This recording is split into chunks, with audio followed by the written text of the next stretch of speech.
Praise the lord. మత్తయి సువార్త 18వ అధ్యాయము 18 నుంచి 20వ వచనం వరకు ధ్యానించుకుందాం. ఇక్కడ యేసుక్రీస్తు ప్రభువారు, మీరు వేటిని బంధింతురో అవి పరలోకమందు కూడా బంధింపబడును, మీరు వేటిని విప్పుదురో అవి పరలోకమందున విప్పబడును, పరలోకమందు కూడా అవి విడుదల పొందుతాయని నిశ్చయంగా మీతో చెప్పుచున్నానని యేసు ప్రభువారు చెప్తా ఉన్నారు. దేవునికి స్తోత్రం, మహిమ కలుగును గాక. సంఘానికి ఉన్న శక్తి, ఆ పవర్, నీవు విప్పగా అది విడిపింపబడుతుంది, నీవు బంధింపగా అది బంధింపబడుతుంది. సంఘానికి ఇచ్చిన ధన్యత. నీవు సంఘంలో ఉన్నావా, ప్రభుతో ఉన్నావా, ప్రభులో ఉన్నావా, నీకు గొప్ప శక్తి ఉందని నువ్వు మర్చిపోవద్దు. భూమి మీద ఇద్దరు తాము వేడుకున్నది ఏకీభవించి ప్రార్థించిన ఎడల అది పరలోకమందున్న తండ్రి వలన వారికి దొరుకుతుందని కూడా ప్రభు చెప్పినాడు.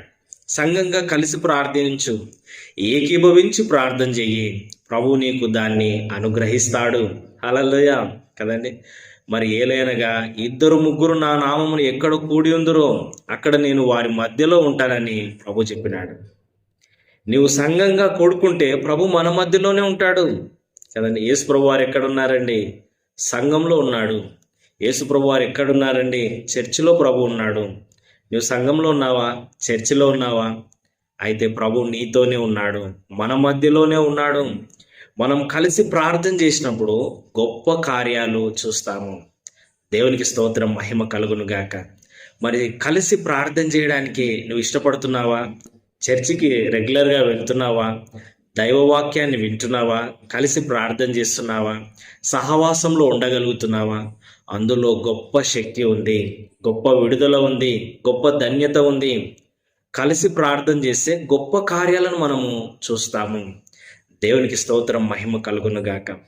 సంఘము కలిసి ప్రార్థన చేస్తే బలమైన కార్యాలు జరుగుతాయి, లోకంలో విడుదల జరుగుతుంది, ఏమండి, ఘనమైన కార్యాలు జరుగుతాయి. కలిసి ప్రార్థనలో గొప్ప శక్తి ఉంది. ప్రభు కూడా వారి మధ్యలో ఉంటాడని యేసు ప్రభు వారు చెప్తున్నారు.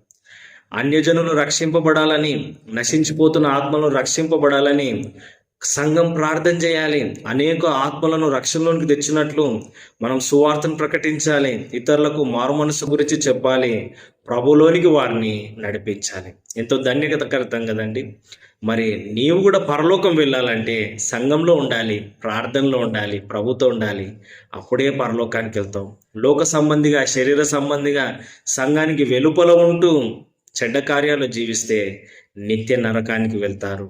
ప్రభువుని నమ్ముకో, ఆయన మార్గంలో ఉండు, సంఘంలో ఉండు, నీవు పరలోకానికి వెళ్తావు. ఆమేన్. God bless you. ఈ వీడియోని లైక్ చేయండి, షేర్ చేయండి, సబ్స్క్రైబ్